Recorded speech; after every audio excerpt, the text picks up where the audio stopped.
Anthony, we're ready. Could you give us the countdown?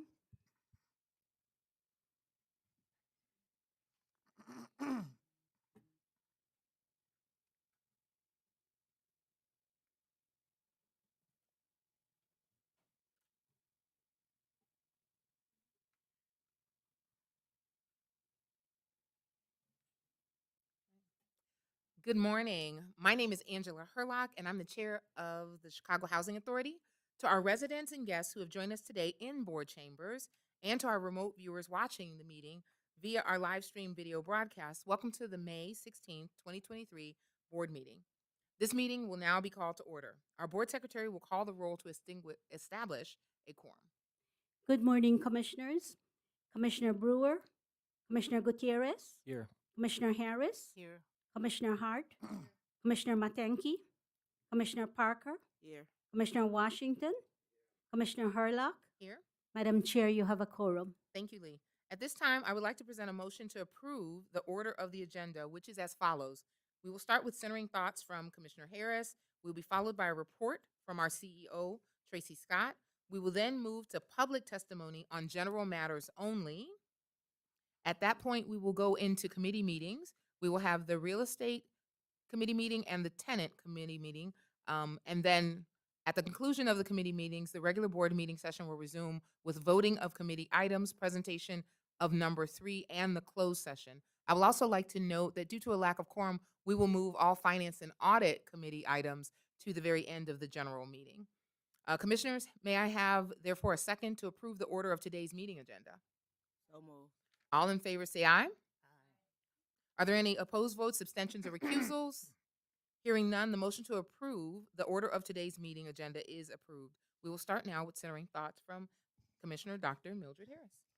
Thank you, Madam Chair, and good morning to everyone. Morning. Okay. Well, today I'd like to say that my centering thought is on we are called to serve. Being involved in your community is such a delight.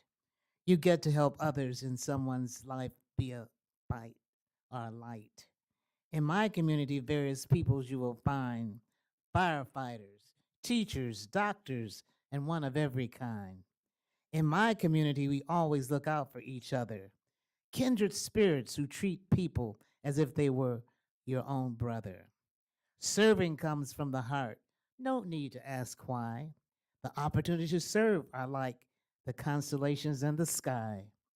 Yet when it comes to answering the call to community service, some people turn a blind eye and really get nervous. You have to find a place that needs change and make a difference. That difference could have an impact and reveal true magnificence. In your community, always try to be a light.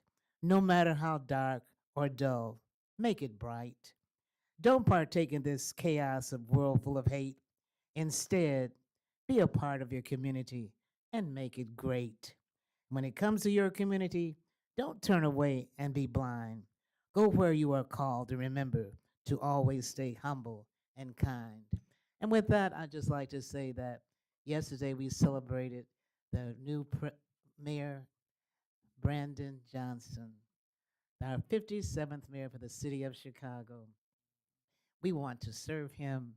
We want to serve the executives.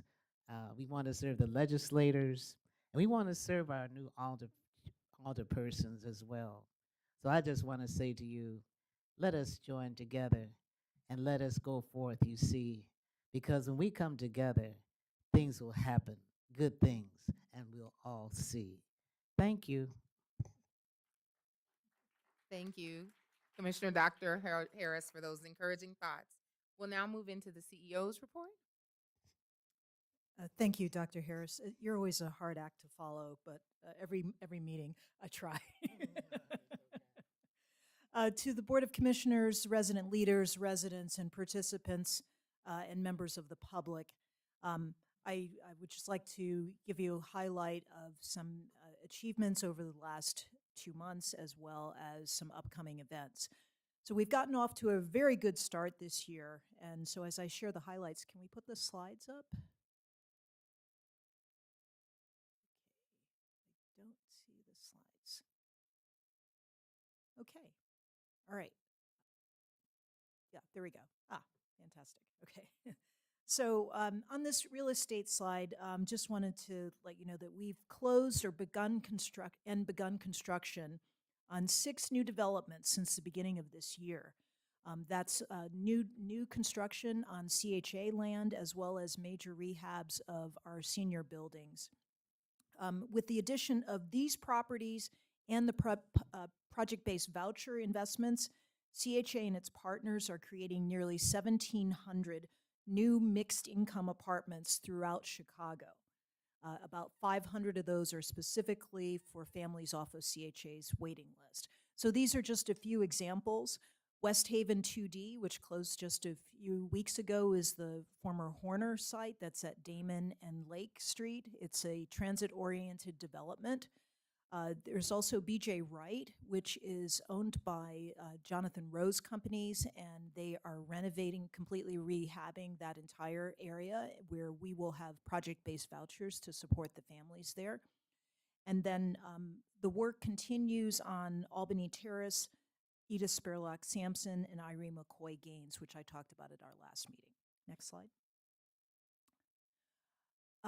Here you see some other construction on the left side of the slide at Ogden Commons, Roosevelt Square, 3B, as well as 1A rehab. The National Public Housing Museum is included in that phase 3 of Roosevelt Square. And Park Boulevard, which is leasing up on the current phase and will be starting leasing hopefully by June on the current phase. And so we really look forward to that.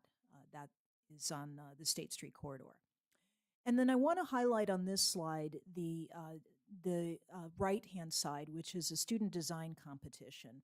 So a team from the University of Illinois at Chicago won HUD's 10th annual Innovation in Affordable Housing Student Design and Planning competition.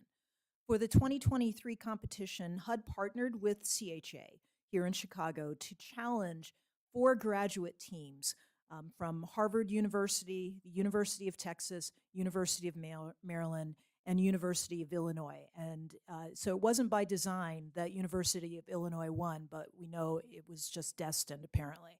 So we're really proud of that team for winning for Chicago and for Illinois. The way it works is that the graduate teams are chosen from around the country to address the needs of a particular site. And we chose 420 through 430 West North Avenue. And the site has 2 buildings on it right now that need significant rehabilitation. And so the design that you see here is the design that they came up with. They had to balance the needs of the community, provide amenities that are needed, as well as maximize the number of affordable units and ensure congruity with the surrounding neighborhood. And so for this, they won $20,000 as part of the design competition. And I will also say that this was a green design that had had childcare on the ground floor and some other things. And so we are continuing to study those designs as potential for how we could develop this site.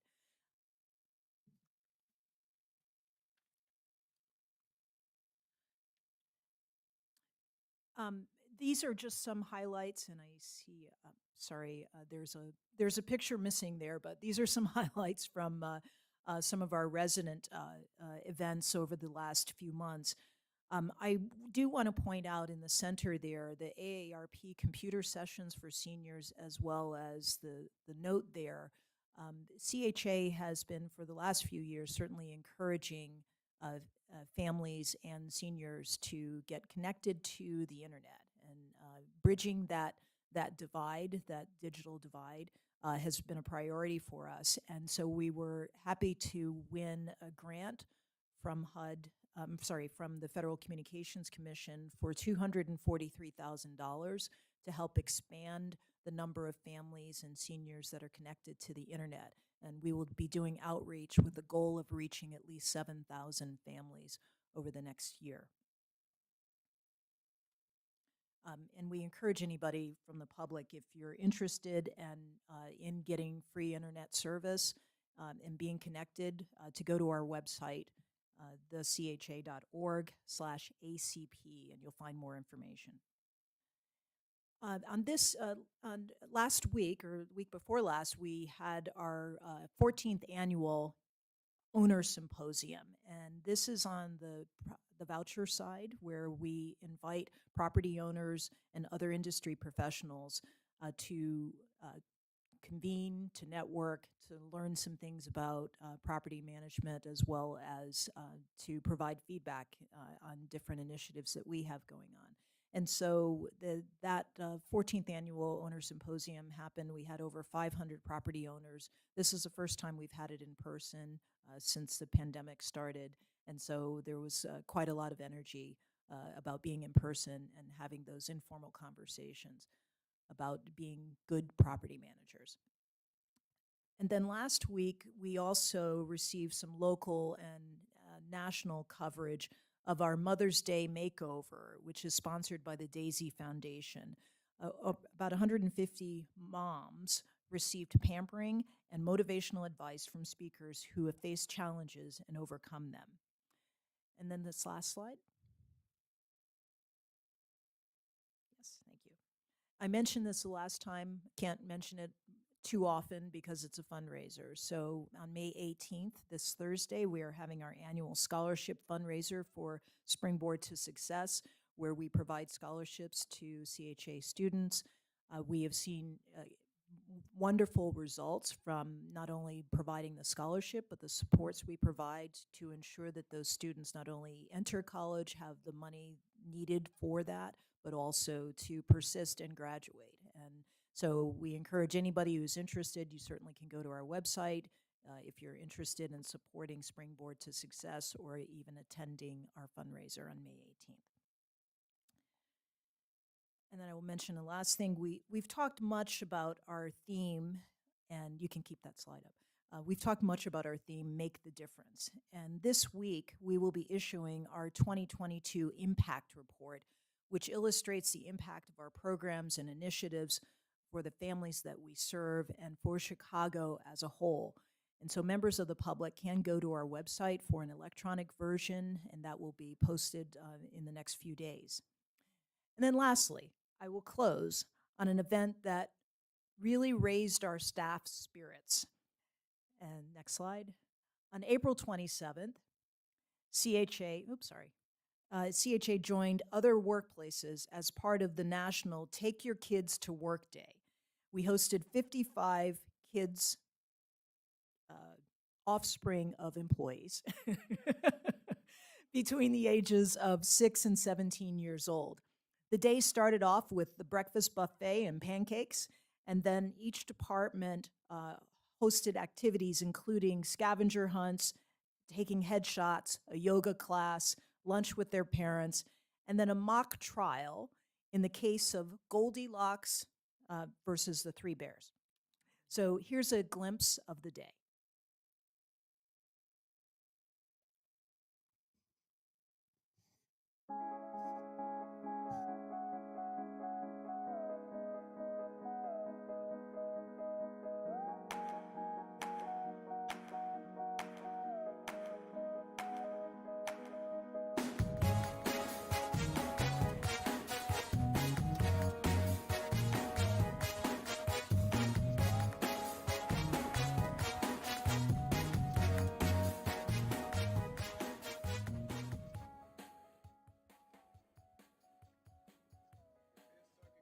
Your Honor, my name is Leonardo Arambula. I represent Goldilocks in this matter. Your Honor, my name is Phyllis Rimmer. It was typical for the Bears to leave their door open for expected and unexpected guests. I call Mama Bear as my first witness. Eternity for locks, you may call your first witnesses. What is your name? My name is Golden Knox. Have you reached a verdict? We, the jury, find the defendant.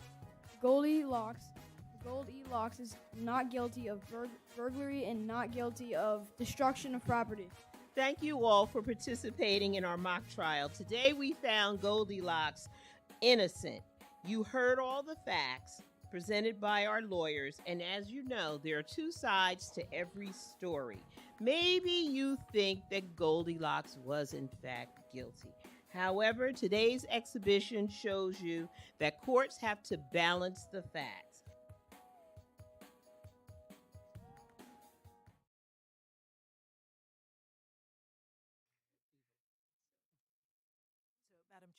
So, Madam Chair and Board, on behalf of the management and staff of CHA, thank you. That was a great trial there. So now we will move into today's board public participation for general matters. Knowing the importance of your attendance at our monthly board meeting, my fellow commissioners and I look forward to listening to your concerns and giving full consideration to your input. Depending on the questions you ask, we may refer your questions directly to CEO Scott, who may be able to provide us with immediate response. We may direct you to staff so your concern is promptly addressed, or we may need to contact you after the meeting to get more information. But be assured, however, that your concerns will be addressed before the next scheduled meeting. To ensure that all registered speakers get an opportunity to address the board, we will enforce the 2-minute time limit. Additionally, speakers must appear individually and are not allowed to cede their time to another person. When called upon, please come to the podium, state your name and address, and if appropriate, identify the group and organization you are representing and state your concern. All comments must be addressed to me and not to individual members of the board or CHA staff. Disruptive behavior that impedes conducting board business is prohibited.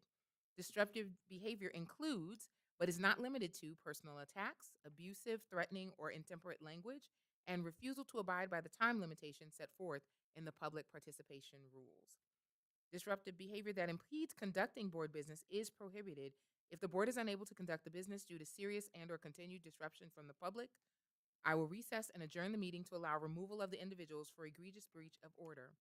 Disruptive behavior not only affects conducting board business, it also prevents registered speakers from speaking safely, communicating, or getting their concerns addressed.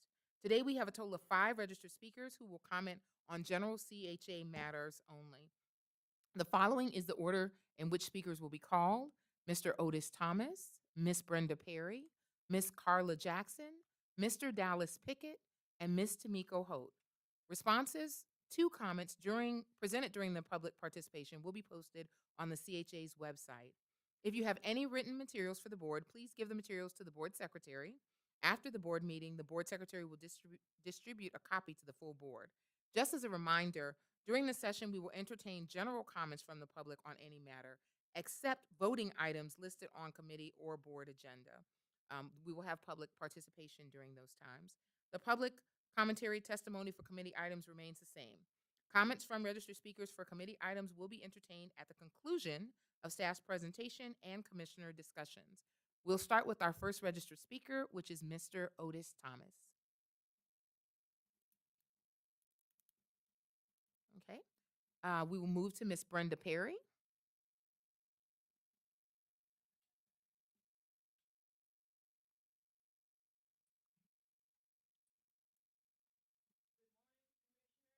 Good morning.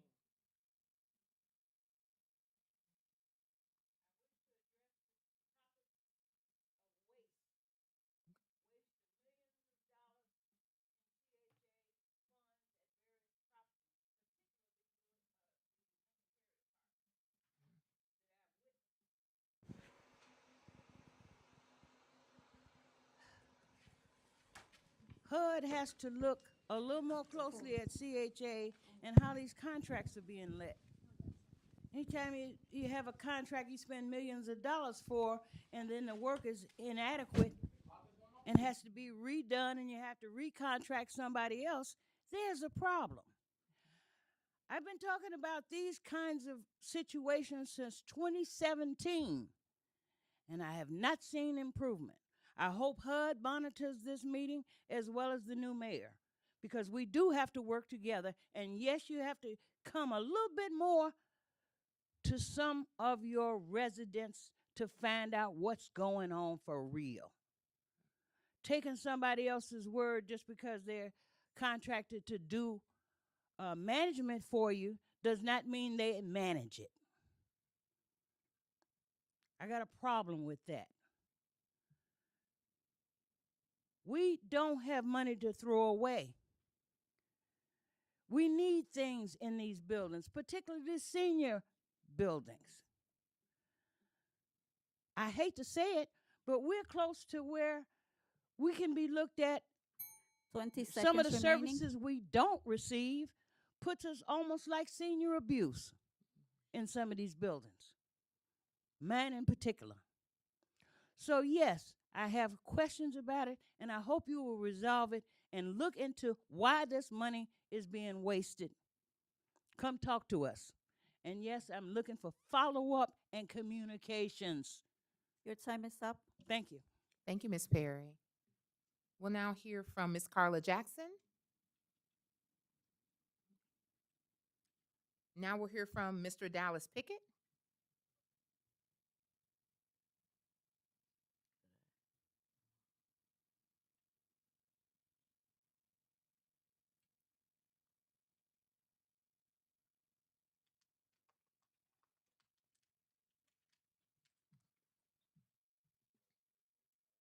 Good morning. Prior to this meeting, I had a brief conversation with Ladar Jones and EJ. My concern is the impact security has on the residents of the senior buildings. I am vice president of Judge Green Apartments. I'm also vice president of Senior South Region. So there's 18 buildings in my region. One building in particular is Vivian Gordon Harsh, which is 4227 South Oakenwall. There's an extensive amount of drug dealing and drug participation by residents in the building. It's been noted to me on occasion by residents in the building, not outside. There seems to be a drug dealer inside the building, which is being noticed. A lot of traffic coming out of that apartment and on another floor as well. The also impact that security has or needs to have is washing machines and dryers, which is common throughout the region and regions. There are people coming into our buildings who are either relatives of residents or just visiting the building, and they are using our washing machines and dryers, which puts wear and tear on our washing machines and dryers, and this has been noted by residents in the building. So it is a great need for security to be more mindful of these people coming in, the activity going on in our buildings, and that needs to be addressed. Thank you. Thank you, Mr. Pickett. We'll now have our last speaker, Ms. Tamiko Holt.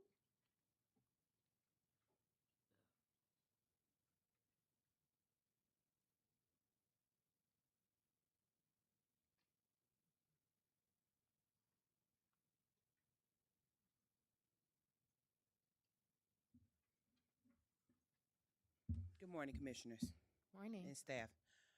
I want to talk about three things.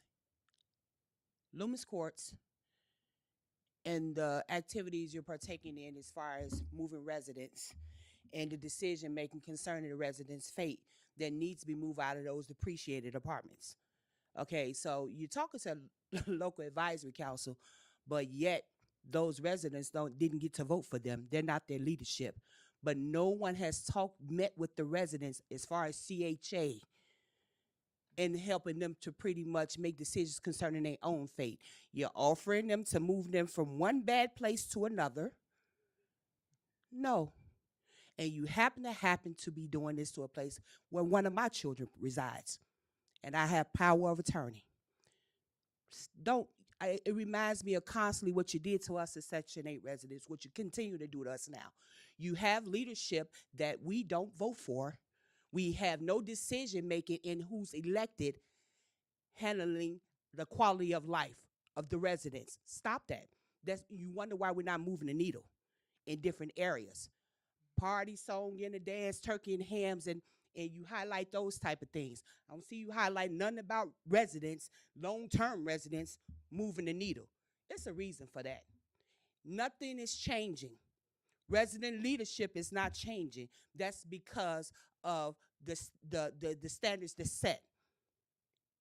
You're not going to do my child like that, and you're not going to do the other residents that pretty much have a voice that's being muted because people are speaking up for them remaining. and they don't have no clue what's going on. Wasteful spending. Where's your quality control when it comes to these people that you employ as your contractors. That's another thing that's coming up next. And we got I'm a contractor for you guys. I've been you scrutinize my work like nothing. Time is up. Do them the same way when you giving millions and millions of dollars to. Thanks, Ms. Holt. I would like to thank all of our registered speakers for signing up to address the board. Responses for all of your comments received today will be distributed at the next board meeting, and they will also be posted on the CHA's website. Okay.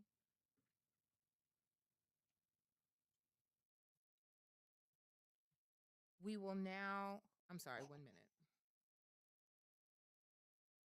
We will now move into committee meetings, and we'll start with the Real Estate Committee.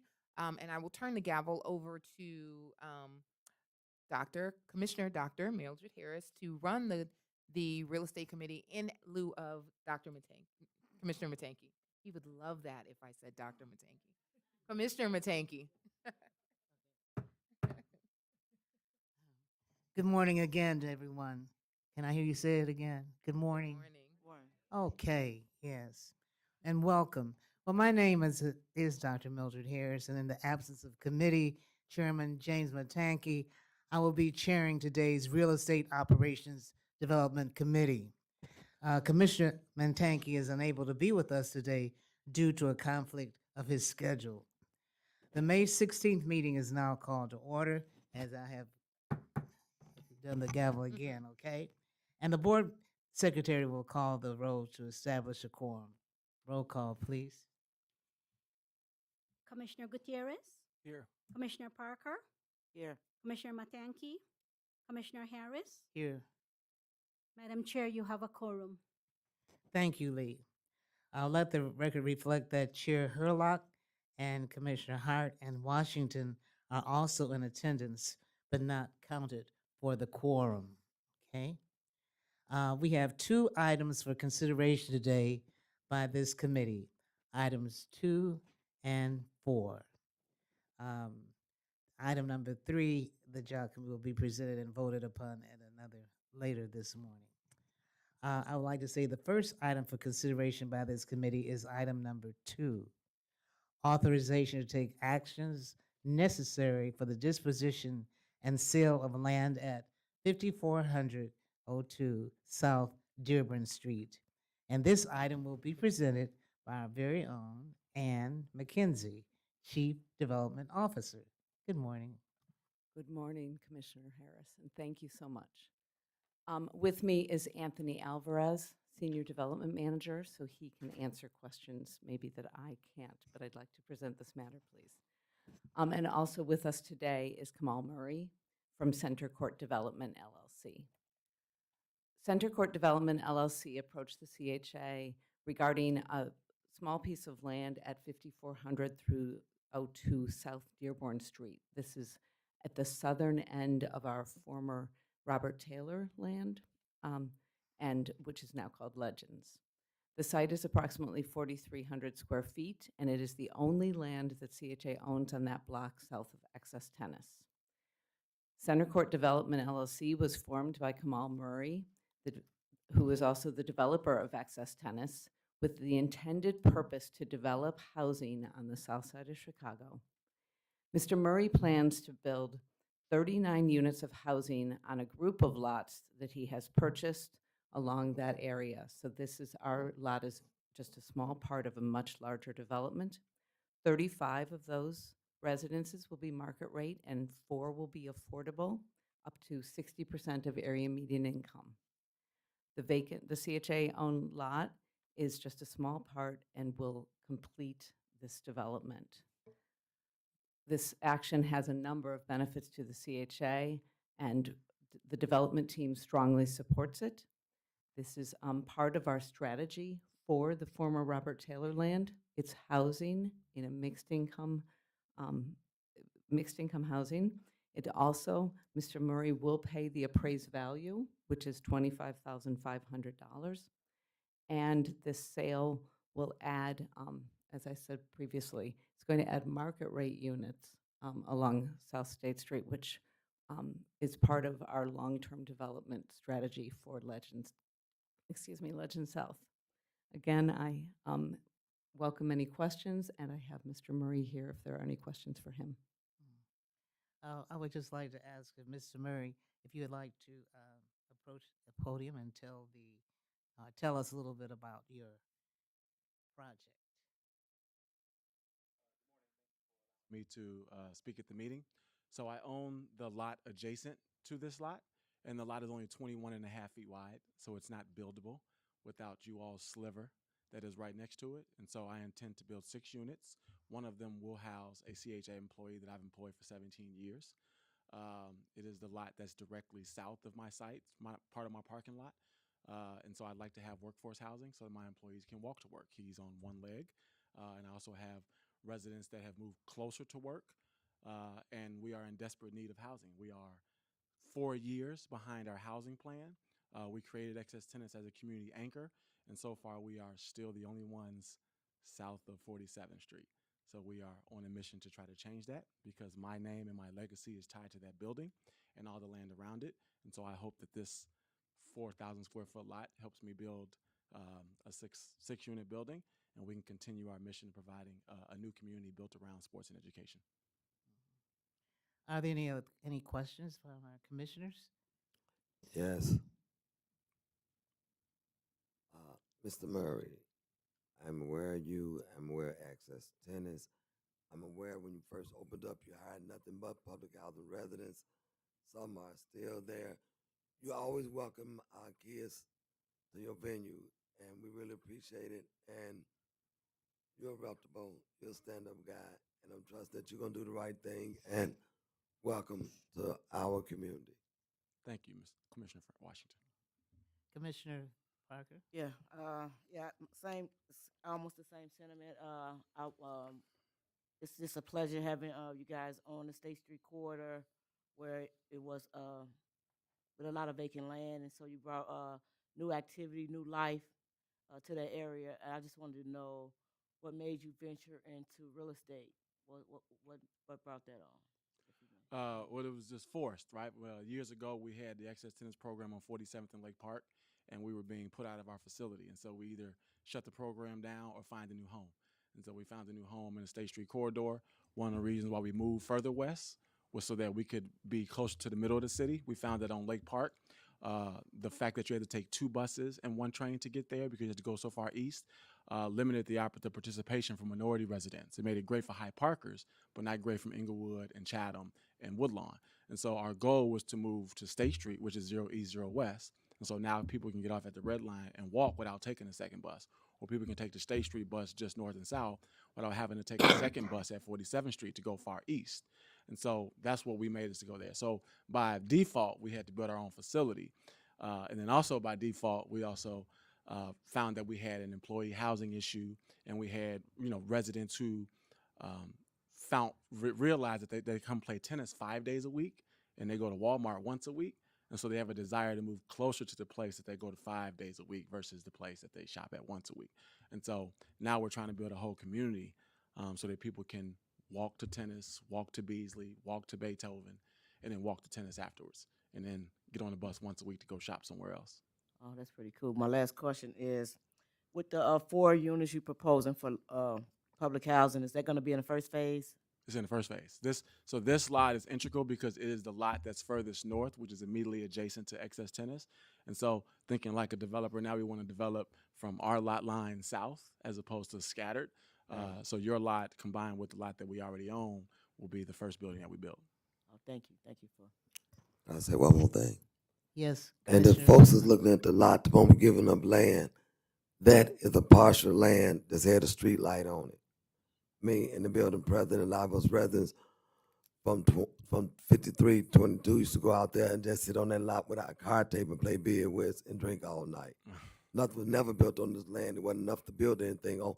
It was like a little corner that highlighted the area, and we did have a little garden there once upon a time. Land was always just sitting there. So it's not something that we gave away that we ever wanted to do anything on.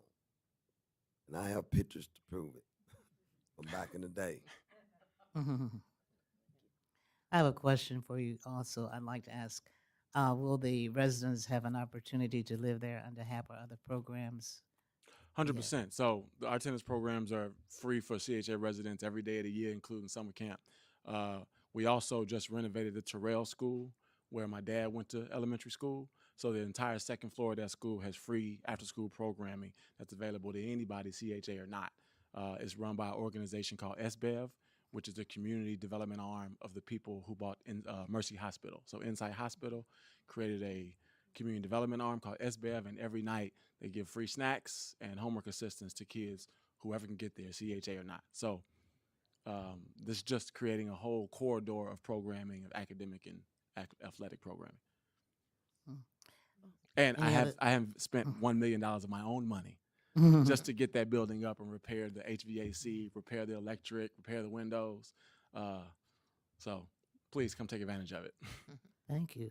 You had another question, Yeah, I'm President? sorry. You mentioned your dad, so I didn't know you was an original native of Chicago. So you born and raised.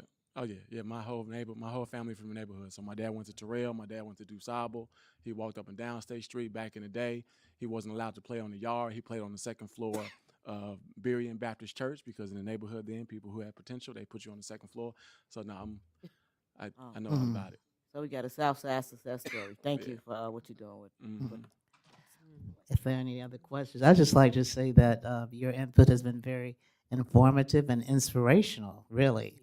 And if there are no additional questions by commissioners, I then we don't have might a move- question, but may I have a You comment? have another comment. I do have a comment. I appreciate how you shared how much you are working with our residents and our youth to make sure that they have access to amenities. I also want to thank you because I've heard outside of the circles that you also work with some local schools. I know the principal right across from you, who's spoken greatly about how you've taken in the kids there and what you've done in the community. And it speaks to just an ecosystem and how everybody has to do their parts. I really appreciate how you've looked at housing and how you house the folks that work with you, because it is, you spend far many more hours at work than you do actually in your living abode. And so this puts them both right there at the same place. But I appreciate, just as a partner, how you're not only looking at what you can provide in services, but how you can help with the shortage of housing as well. Yeah, and I do, if I may say, I would encourage the commission to take a look at housing south of 47th Street. I do, State Street is a highway at 3 o'clock, and it's very dangerous for the kids to be walking up and down State. And, a lot of parents have expressed that they are at work at 3 o'clock, and so they don't feel comfortable with the kids walking to and from, Legend South that's north of 47th Street. So, I do think that excess tenants could be bigger and better if we had more housing south of 47th Street. And I encourage us all to work together. Make it happen. Don't leave me down there by myself. Here, Commissioner Washington saying yes. Thank you. Any other questions, comments? Well, I'd just like to thank the commissioners, Hart and Commissioner Francine Washington and Commissioner Deborah Parker, along with our chair, for your comments. And again, you have been very inspirational in your presentation to us today. Thank you so very much. If there are no other questions, then we'll just move on to our next item. Thank you. That's item number 4. And it is the authorization to enter into service agreements for integrated pest management. And this item will be presented by Eric Garrett, Chief Property Officer. Good morning. Good morning, Commissioners. This item will be presented by Leonard Langston, Deputy Chief of Property Asset Management. Leonard. All right. Thank you, Eric, and good morning, Commissioners. The item before you today is authorization to enter into service agreements for integrated pest management with Platinum Pest Solutions and RB Pest Solutions for an initial base term of $16,882,754 and a combined option amount for 2 years in the amount of $11,255,169 for a total not to exceed contract value of $28,137,923 over the 5-year period. These contracts will cover our normal monthly, the full spectrum of our pest management services, as well as twice annual bed bug inspections and any bed bug remediations across CHA's entire portfolio, both residential and non-residential. And with that, we'll open it up for any questions. Okay. Did you have anything you want to share with Mr. Garrett? No, so we do have one of our pest solutions companies here. RB is here. RB is a minority-owned business company. They were previously a sub under Platinum, and now we're recommending that there be a general contractor on this Let contract. me interject. If they're here, can they come to the podium? Yes. Thank you. Hello, everyone. Hello. And maybe you can tell us a little bit about yourself. Well, I am the owner of RB Pest Solutions. We specialize in commercial residential property in the entire state of Illinois and Indiana. We've been the subcontractor on this last contract with Platinum Pest Solutions, and so we have a bird's eye view on what we would like to do if awarded this particular opportunity. We're extremely grateful. And this is just a true testament to being a product of being in Chicago and growing up in CPS and teaching here. And so now being able to stand here, it's a full circle moment, and it's a true testament and should be an example on Section 3 businesses, minority, woman-owned, business-owned businesses, and what we can do in the community. You have a question, Commissioner Parker? Oh, yeah, so I was kind of elated by seeing your name, based on your location, on a general contract. And so I just wanted to say that congratulations on that. We just love to see folks that started off as subs to graduate and then spread out on their own. One question was, do you have any resident hires on your team? Absolutely. More than 85% of our employees are Section 3 and live in CHA and work with us. So we're proud. So I hope this is a beginning of something bigger for you to come. Absolutely. And congratulations. And Thank we look you forward to so working with much. you over the years. Thank you. Thank you. Welcome aboard. I have a statement. Well, Commissioner, welcome R&B. Washington? Welcome R&B. Thank you. I've heard rave reviews from the residents in the scattered sites up north and my presidents. They say your team, your extermination is excellent.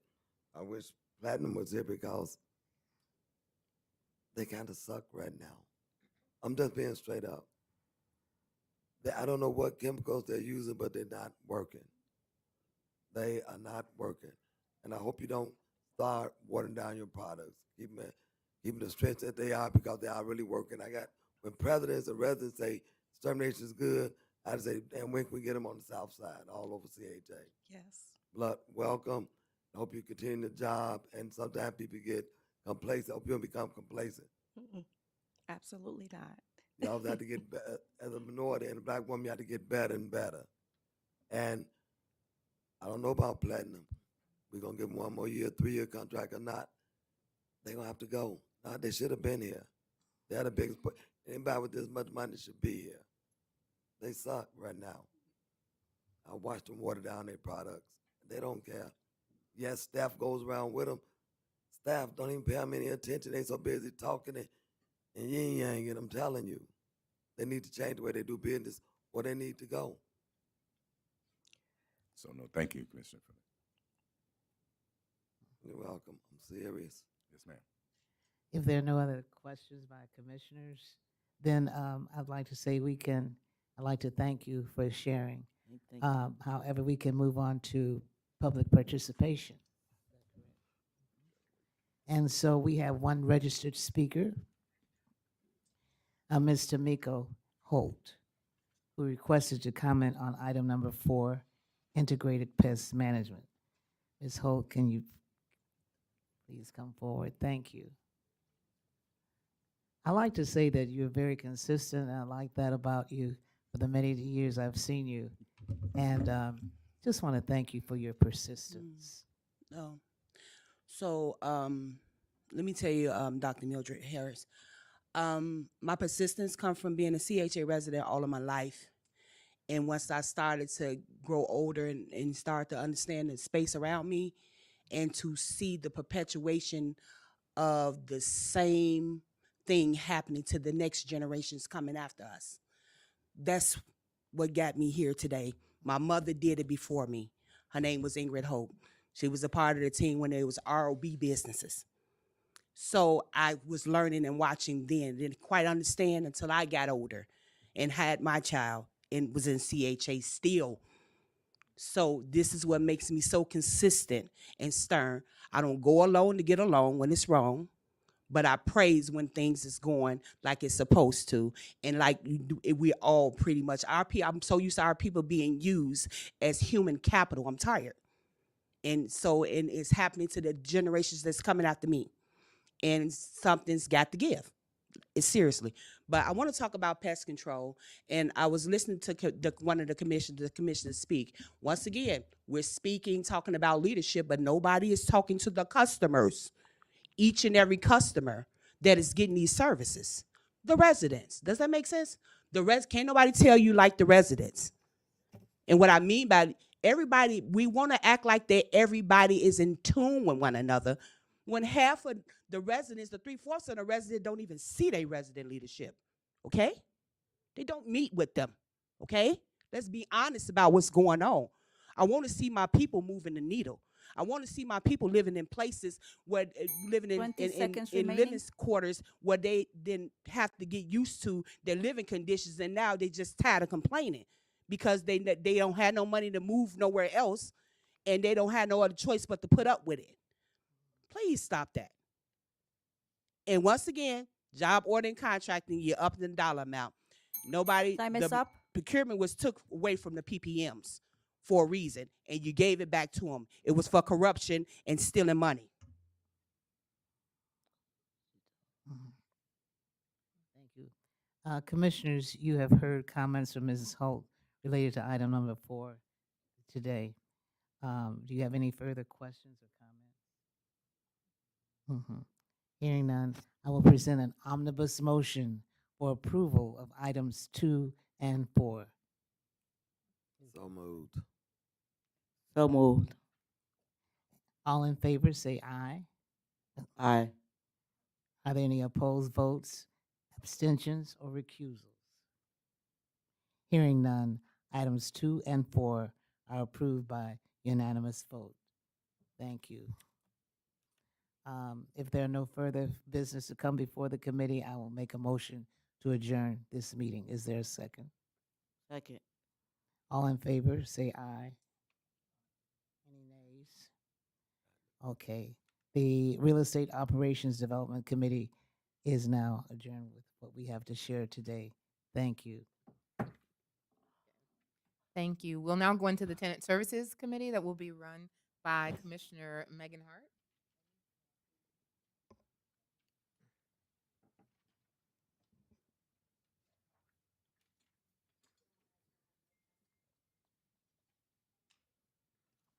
There we go.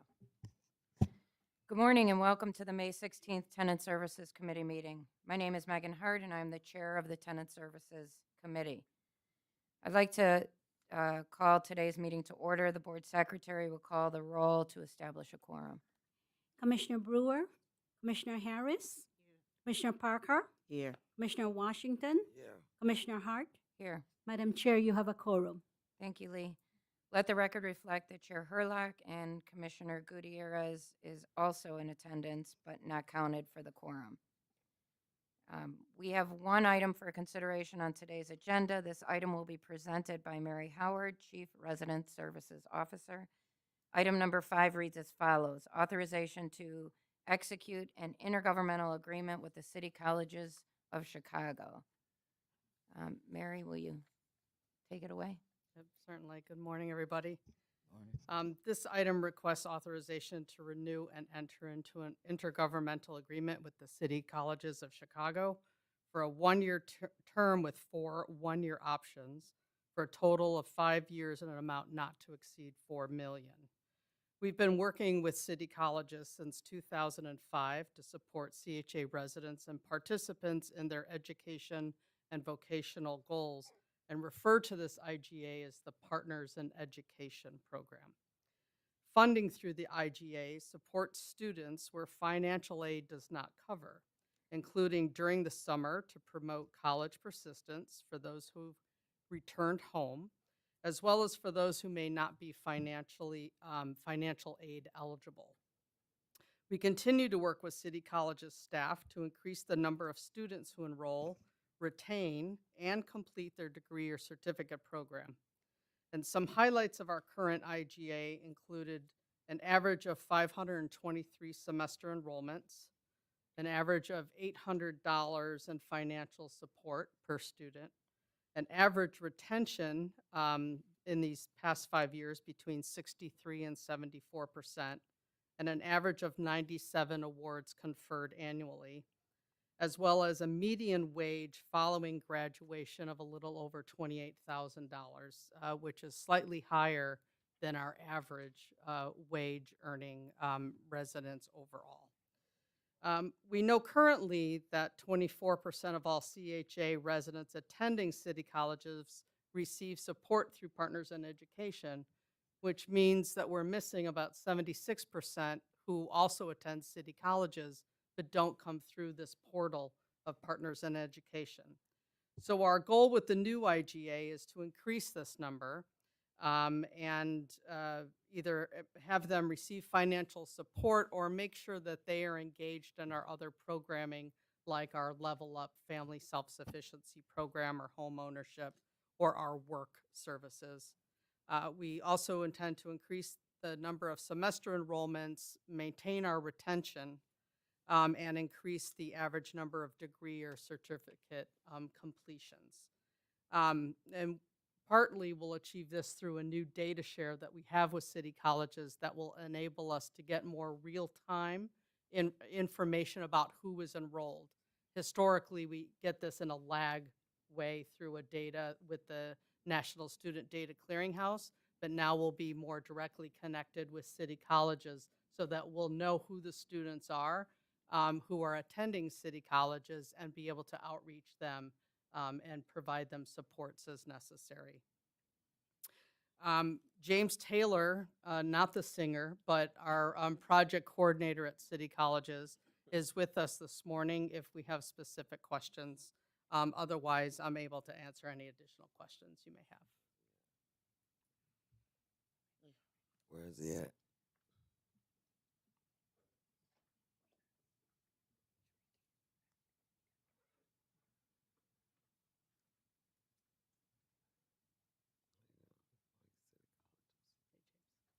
Good morning, everyone. Good morning.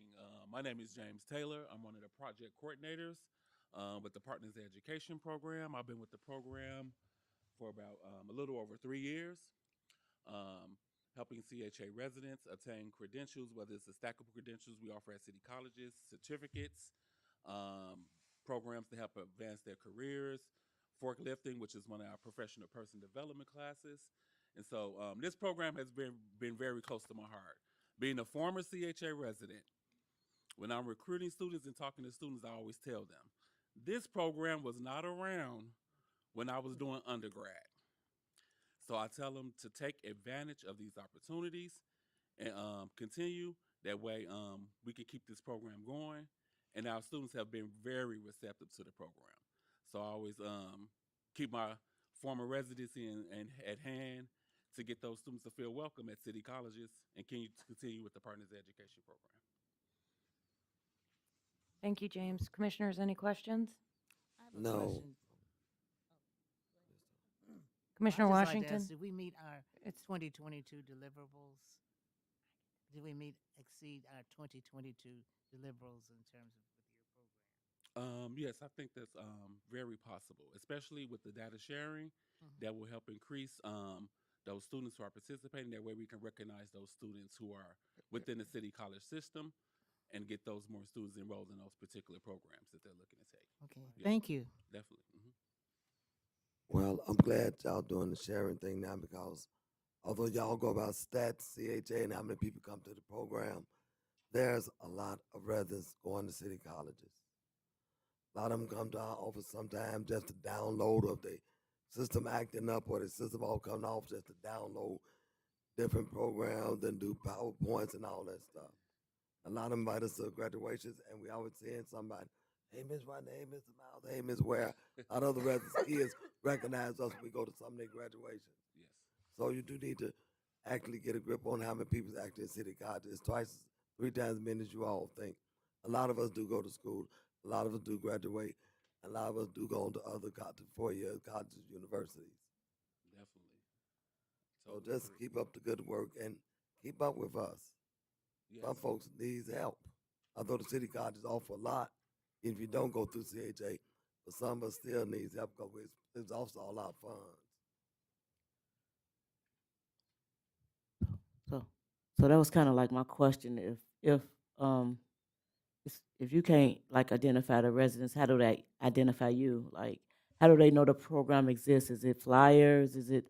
How do you notify the students that's walking the campuses on the program? So a lot of the students do self-identify, which makes it great. And then we actually do a great marketing campaign throughout the year with information sessions throughout the season, high enrollment, peak enrollments.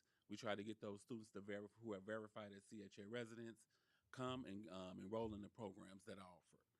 So we do connect with those students throughout the year and get those ones who may be not identifying, just to catch those ones who may not know about the program, to get them involved. And I believe, Mary, you do an email blast to like the Section 8 and attendants. We do. We do. Is it We- how we do often also. do we do that? Like every semester? Or? Usually it's quarterly and right before enrollment, but then staff from CCC also come out and do things. Because I noticed like I just think some of the teenagers that's maybe going to the city colleges. I don't know about if they feel stigmatized a little and they may shy away a little bit, like I'm not a resident, or I'm not, they just want to be treated like a regular student. So just trying to figure out a way, not discreetly, but how we could deal with those residents to make sure they're getting the full benefit of the program. Yeah, that's why those wraparound services that we offer, whether it's enrollment, the access centers, those wellness centers, tutoring for those students who may actually be struggling in those subject matters, those are all free to our city college students, and they can actually get those counselors who will assist us with those areas. Last question. I heard that the city colleges was beginning to do some type of apprenticeships for construction. Do they got anything going on like that in the city colleges where the kids can get on a track to pre-apprentice and stuff like that? Yeah, our apprenticeship programs are offered through one of our satellite locations. Kennedy King has one, which is Dawson Technical Institute, and Olive Harvey College as well. Oh, thank you. Yeah. Thank you so much for your. I would just like to add that I have been keeping in touch with some of our CHA residents who are enrolled in the city colleges on a weekly basis. And they're so encouraged. They just had their finals. Yeah. And they are excited about that. And many of them felt that they have done very well. And so I'm an encourager, and I like to see what we're doing with our CHA residents, because I feel that greatness is in everyone. And some of them, just talking to them, their aspirations are so great and what they want to do. And I feel that they will do it. And we have so many great stories to share of what has happened with our residents after they've gone back to school. So I'd just like to thank you for the services that you're providing for our residents, because many of them are so happy about it. Yep, that's what we're here for, to get them through. Any other questions, commissioners? Thank you, Mary. Thank you, James. All right, thank you all. Commissioners, we have one registered speaker who signed up to comment on item number 5. Miss, I might pronounce the first name wrong. Tania? Is it Tania? Tania Frowner. But she's going to smile today. Good morning, everyone. As Good morning. mentioned, I am Tanya Frowner. I am a previous participant in the Partners in Education program. I attended Olive Harvey College in 2015. I graduated in 2017. Once completed my degree, I needed to take some extra classes to get into my 4-year university, and that's when the Partners in Education came in. I am now no longer on Section 8. I am a CHA. I am a homeowner now. Okay, girl. I have my MBA. I actually completed my associate's, bachelor's, and master's within 4 years. So I have my MBA now.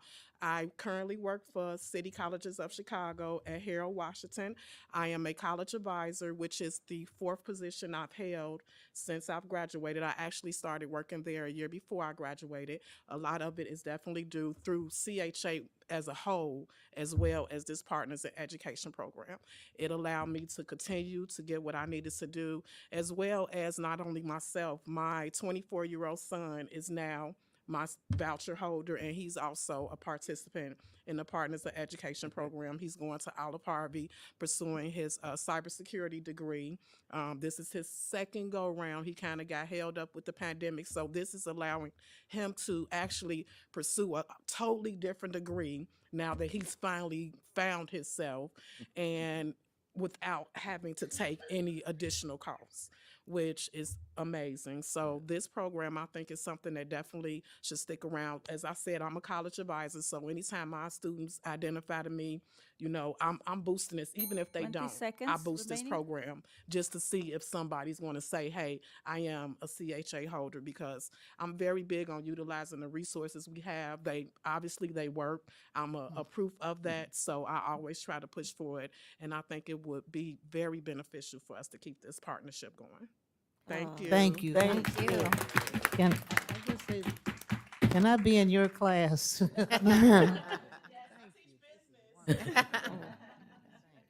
Thank you, Ms. Frowner, for your comments. Commissioners, you've heard comments related to item number 5 on today's agenda. Do you have any further questions or comments? Hearing none, I'll present a motion for approval of item number 1. Is there a second? Second. Oh, seconded by Commissioner Parker. All in favor say aye. Aye. Are there any opposed votes, abstentions, or recusals? Hearing none, item number 5 is approved. Since there is no further business to discuss, I'll make a motion to adjourn this meeting. Is there a second? Thank you. All in favor say aye. Aye. Are there any nays? Hearing none, the May 16th Tenant Services Committee meeting is adjourned. Thank you. Good morning again, and thank you for rejoining today's recessed meeting.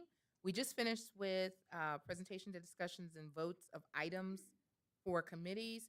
We're ready to start the business portion of the meeting. We're now going to go into, we're going to go into reports from the committees. We're going to start with the Real Estate Operations Development Committee by Commissioner Dr. Harris.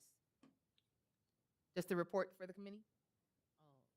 Well, I'd just like to say that we just thank you for this right here. Thank you. Again, the Real Estate Development Committee had held its meeting earlier today, and I chaired the meeting, and the following committee You have to members. lean up a little, talking to the mic. Oh, you want me to, the mic, okay. Although Chair Hurlock and Commissioners Hart and Washington were also present, they were not counted toward the quorum. Committee members then discussed, voted, and recommend the board approval for the following 2 items. Item number 2, authorization to take actions necessary for the disposition and sale of land at 5400 02 South Dearborn Street.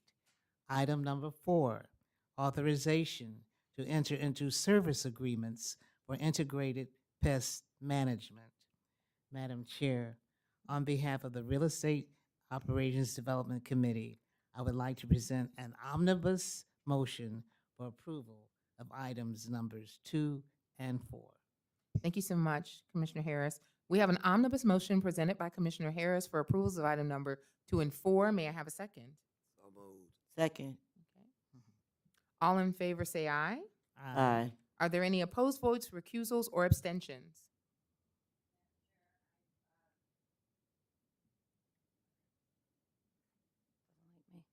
I'm going to recuse myself from item number 2. Center Court Development LLC, the proposed purchaser of the land under an approved HUD disposition, will receive some debt capital from LISC, my employer. Therefore, I am recusing myself from discussion and voting on this matter. Thank you. Let the record show that Commissioner Hart will recuse from vote on item number 2. Madam Secretary, let the record show that Commissioner Hart has recused the discussion and vote. And the resolutions for items number 2 and 4 are hereby approved by majority vote. We can now go to our last committee report, which is going to be presented by Commissioner Hart, Chair of the Tenant Services Committee. Thank you, Madam Chair. The Tenant Services Committee held its regular meeting earlier today, just minutes ago. I chaired the meeting and the following committee members were present as well. Commissioners Harris, Parker, and Washington.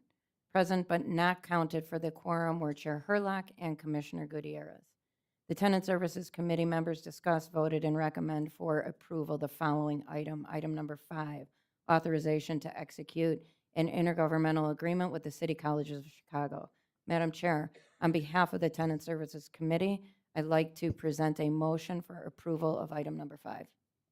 We have a motion on the floor presented by Commissioner Hart for the approval of item number 5. Is there a second? Okay. I am going to state that I am going to abstain from item number 5 because my spouse works for City Colleges and I love them very much. So I'm going to abstain from voting on this. Do we have any other nays, recusals, or abstentions? Okay. All in favor say aye. Aye. Hearing none, item number 5 is approved. We will now go into general items that were not discussed previously. The first one, because there wasn't a quorum for the Finance and Audit Committee, so the first one is going to be item number 1, and it is the authorization to award contract for the supply, delivery, maintenance, and upgrade of Microsoft software and support services. I believe we have Ann Chen with us as our Deputy Chief Information Officer, who will present this item.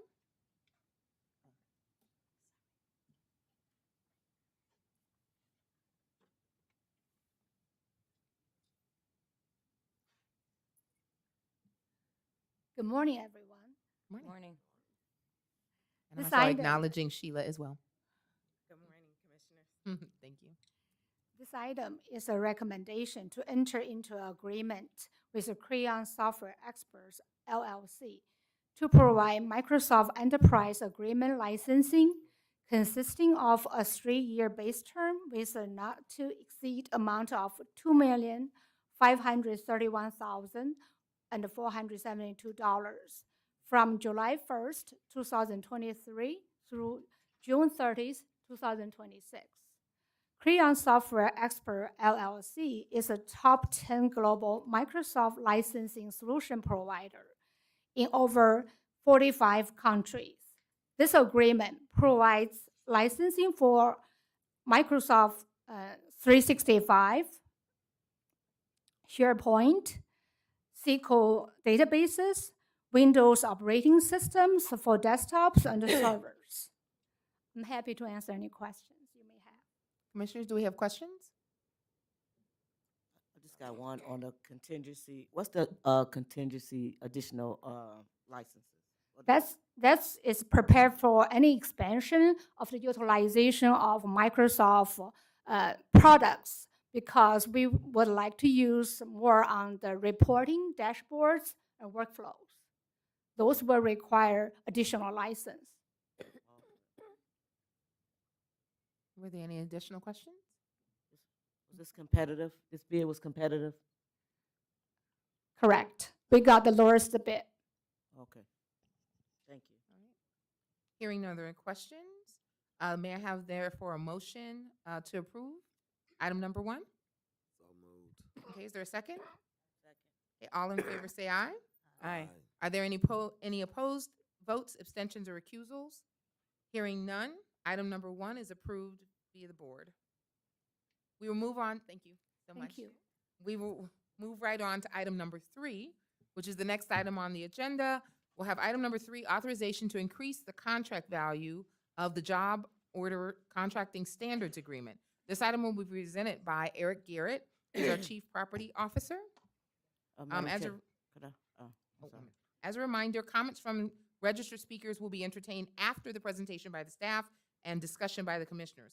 Item number 3 will be voted upon after public participation. Could I do what I, so I'll do the Family Association. I'm abstaining from discussion and voting on this matter. Thank you so much, I'm abstaining. Commissioner Parker. Thank you. Good morning, Commissioners, again. Ellen Sargent, our Deputy Chief of Building Operations, will present this item. Thank you, Eric. Sorry about that. Good morning, Commissioners and CEO Scott. This item builds upon previous board authorization that was given in 2020. The board did two things. The board authorized the CHA to establish a pre-qualified pool of 106 Section 3 certified contractors.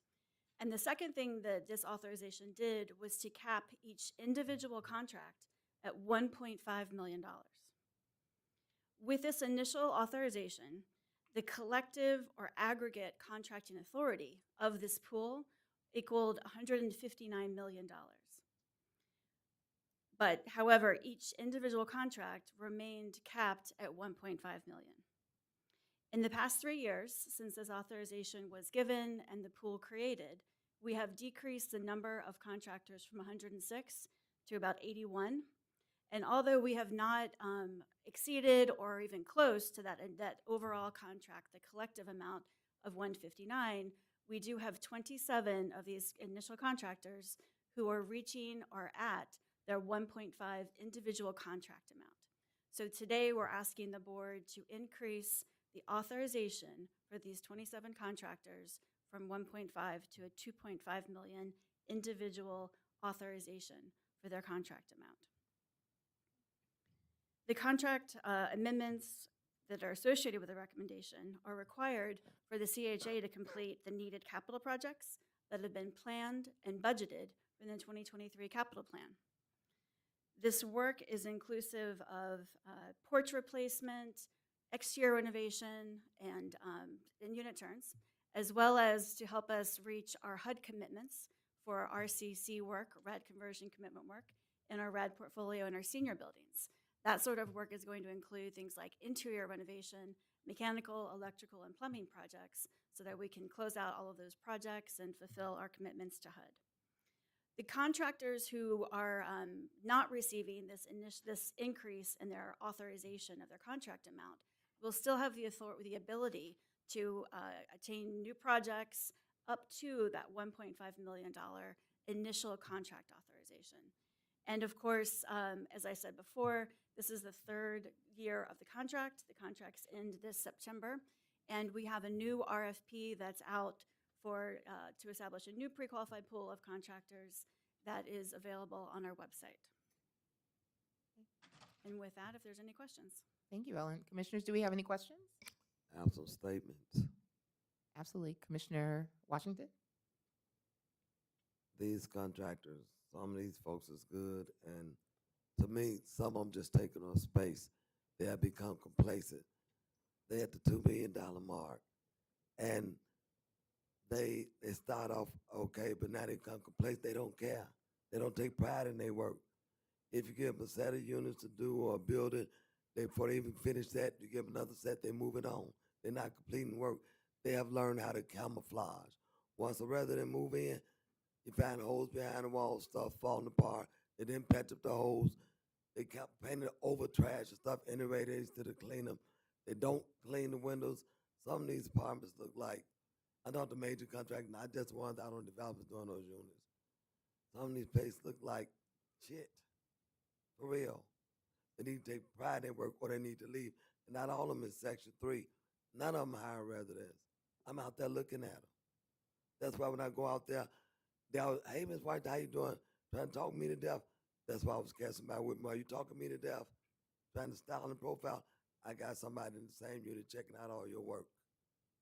They have no friendship ends where business begins. If they gonna do what they getting paid to do, or they not gonna be here. I'm gonna start calling them out. I'm gonna start singing like a canary. We have too many residents in when doors falling off behind the cabinet with a hole. You feeling the draft. They feel the draft under your cabinet with big holes in the wall. They have learned how to camouflage. They don't even put toilets on right. And then you prepare a toilet to a unit, and my toilet is flooding, no wax ring, or you left the old wax ring. You can see the mildew, yellow mildew around it. No one is checking out what's going on. We say the managers have control. No. The managers go do the final walkthrough. Manager should be able to go any unit on my property as a manager. I should be able to go out in and out the unit to see what you're doing. It's not like that. The rules have to change. Although you all are the authority and y'all the expertise, remember I have my PhD. We need to change the way you do business. We need to change the way these apartments is going. We need to change who goes in, look at the apartment. I can't look in when it's time to do a walkthrough, the blitz to turn over. I need to be going in every other day when I feel like to see what's going on. Until we change the way we do business, we're gonna get what we get. And it's unsatisfactory to me as a resident moving in. Thank you for that comment, Commissioner. We definitely appreciate your feedback, and we are definitely looking into ensuring that all compliance, all units are inspected thoroughly, and we will take consideration when you talk about is management. Management, there is no, and I'll have to investigate that, but there is no say so management cannot go into units. They have access to every unit in any given point. But we'll make sure that the contractors understand that language. We'll make sure that that's covered in our task orders that we're providing to these contractors. So we definitely would take your words in consideration, and we would definitely make sure that that's implemented. And you let them know I'm riding down on them, and I Yes. will get in. Yes, Commissioner. Thank you. Thank you, Commissioner Washington. Were there other questions? Comments? All right. Hearing none, thank you, Eric and Ellen. We will go into public participation. Ms. Tamiko Holt has registered to comment on item number 3. Ms. Holt, based on the CHA's public participation rules, you have 2 minutes to address the board. You'll be advised when 30 seconds remains and when your time is up.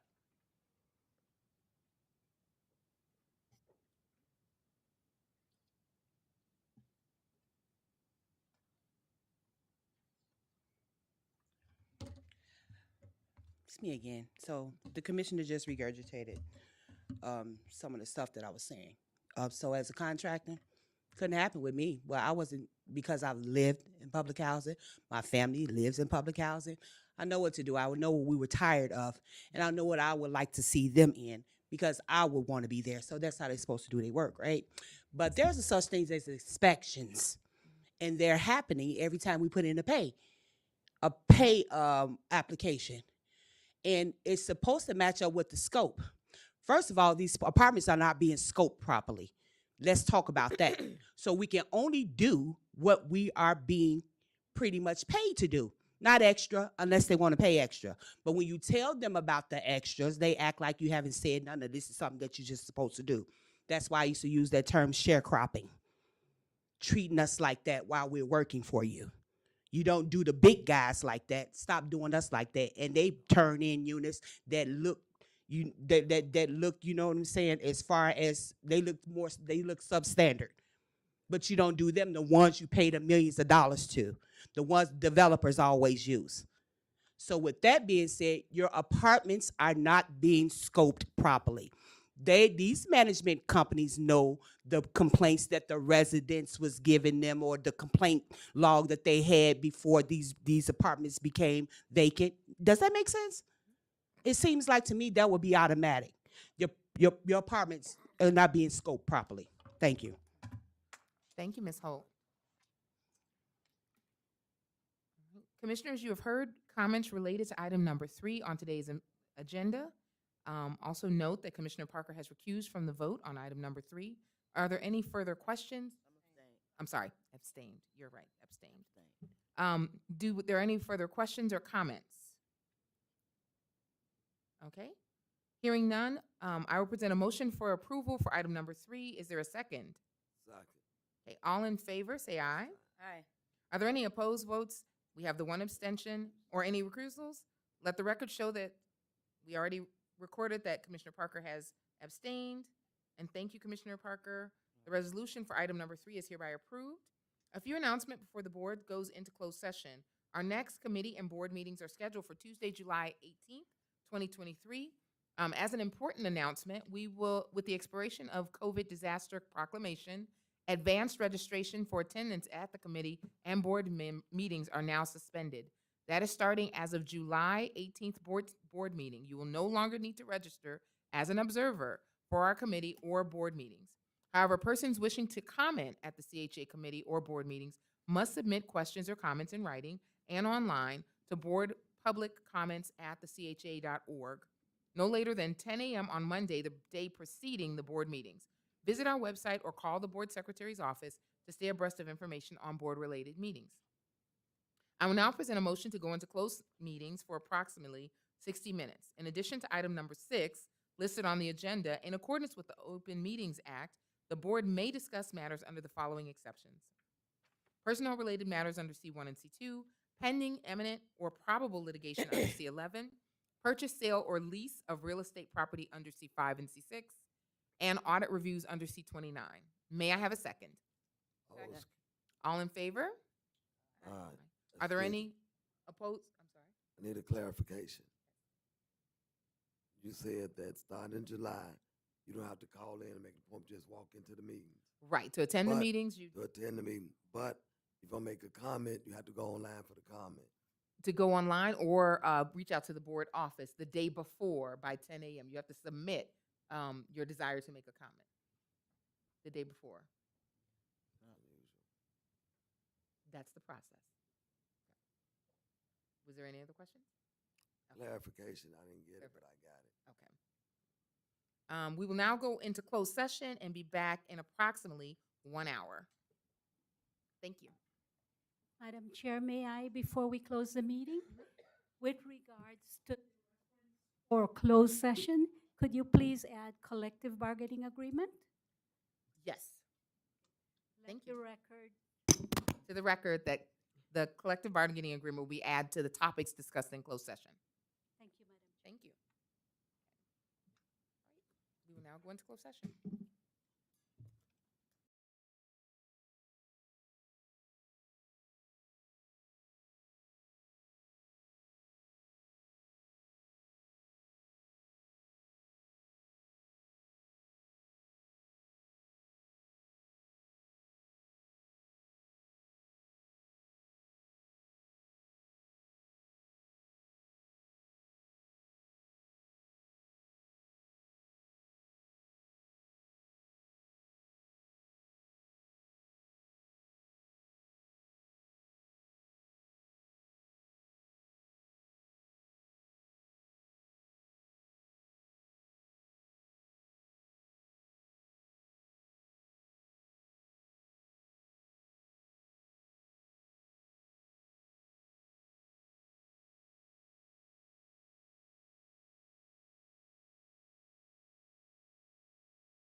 Hey, good morning again.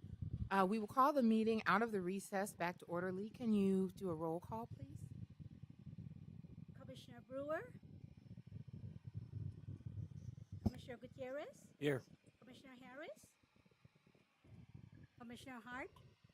Commissioner Parker? Commissioner Matenki? Commissioner Washington? Here. Commissioner Hurlock? Here. Madam Chair, Commissioner Brewer is on audio. Commissioner Brewer, can you hear me?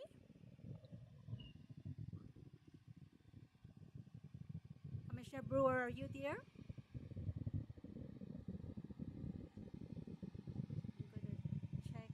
I'm going to check, Madam Chair. I'll be right back. Okay. We'll take a moment for technical difficulties.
Hello? Can you hear us? You can hear us. Commissioner Brewer?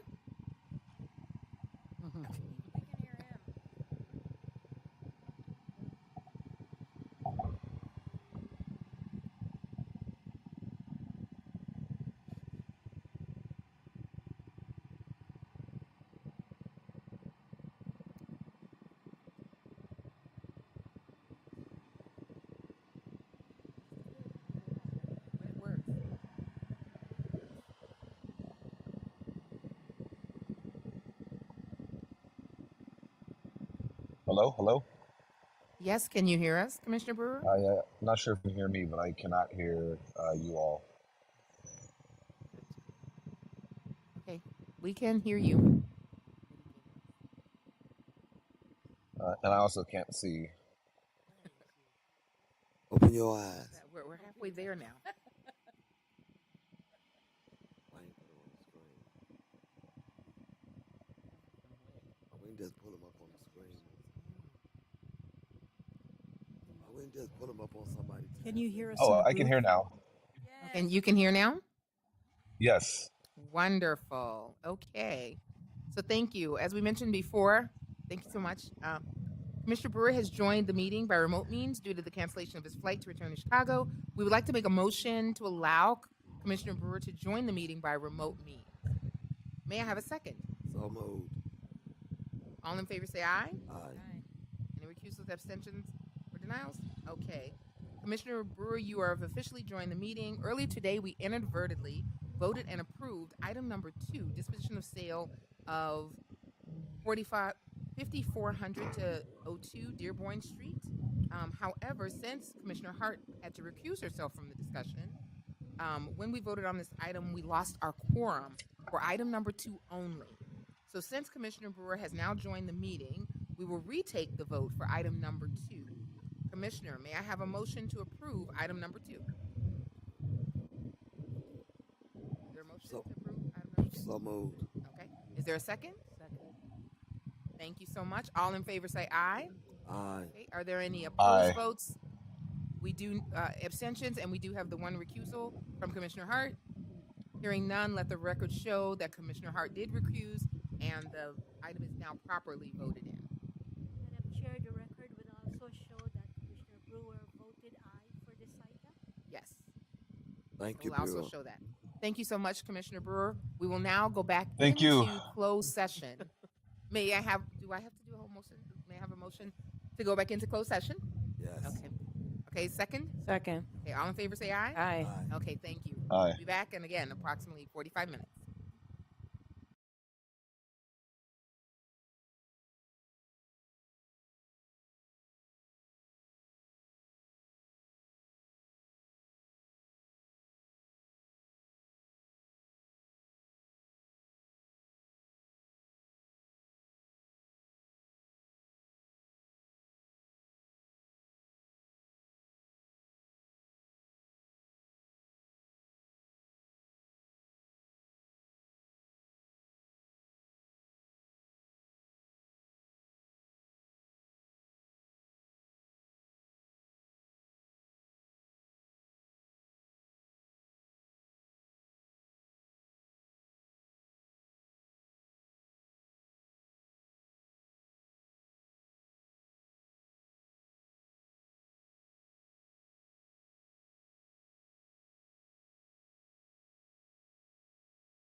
Good afternoon again, and thank you for rejoining today's meeting in person and via our live stream video broadcast.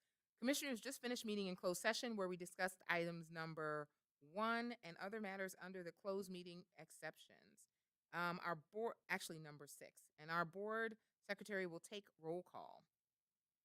Commissioner Brewer, Commissioner Gutierrez, Here. Commissioner Harris, Here. Commissioner Hart, Here. Commissioner Matanki, Commissioner Parker, Here. Commissioner Washington, Here. Commissioner Hurlock. Here. Madam Chair, you have a quorum. Okay, thanks, Lee. Commissioners, draft meetings for the regular and closed meetings of March 21st, 2023 were included in your meeting materials. May I have a motion to approve the minutes for the regular board and closed meetings of March 2023? Approved. Is there a second? Second. All in favor say aye. Aye. Are there any opposed votes, recusals, or abstentions? Hearing none, the minutes are hereby approved as submitted. During closed session, board members discussed items number 6, personal actions, and other closed session matters. Are there any further questions or comments from commissioners on items number 6? Hearing none, may I have a motion to approve item number 6? So moved. Is there a second? Second. All in favor say aye. Aye. Are there any opposed votes, abstentions, or recusals? Hearing none, the motion carries and the resolution for item number 6 is approved. If there is no more business to come before this board, may I have a motion to adjourn? So move. Is there a second? Second. All in favor say aye. Aye. As a reminder, our next committee and board meetings are scheduled for Tuesday, July 18th, 2023. Please remember that advance registration is required if you would like to provide in-person commentary at board-related meetings. Thank you all for participating in today's meetings proceedings. Please consider now the meeting of May 16th is now adjourned. Thank you so much. Thank you.